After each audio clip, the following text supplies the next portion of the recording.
How much did the speculation about KD criticizing his teammates through a burner account affect this team? Or will we ever truly know? Because professionals, they deal with so many things that are out of their control, and they try to control what they can control. But will we ever truly understand how much of an impact this had, if it had an effect at all?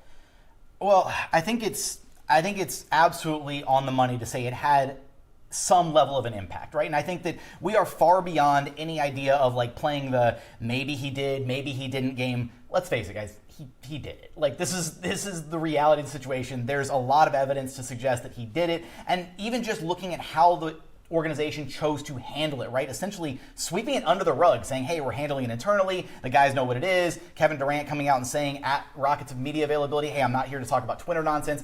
That all sounds fairly guilty, unfortunately. Now, how much that actually was a distraction throughout the regular season for the guys, there was some reporting in The Athletic recently suggesting that it was a bit of a distraction of the guys throughout the regular season. And I do think there's something to the idea that the Rockets had a really strong bond, a strong chemistry with Fred VanVleet and Dillon Brooks kind of as the emotional leaders of this team, following the lessons that Ime Udoka was instilling, and all the young guys attached onto that. They loved that culture that they had. And then Kevin comes in, you lose Dillon in the trade, you lose Fred to the injury. And I'm not blaming Kevin Durant for chemistry issues, but Kevin Durant isn't one of those types of leaders. And I think what ultimately happened is when this team started to undergo all the adversity that they went through this season, Kevin was a guy that instead of trying to rise above it and maybe corral the guys and get everybody to galvanize together, he was just in it and he was feeling it and he wanted to lash out and vent, right? And so that's what he knows how to do, and that's what ultimately happened. For me, there's just too much speculation. Jackson's saying, look, there's enough proof or evidence.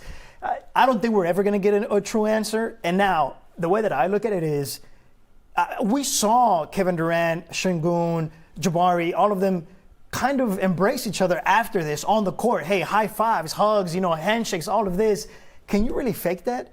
If the guy that you looked up to or this superstar comes to your team and then you find out that he said all of these things on a burner account, which has been a running rumor about Kevin Durant for years now around the NBA, can you really fake it? Can you show up every day to work and just put on this fake smile and not act like that didn't affect you or offend you in some type of way? I mean, you do it with Jason every day.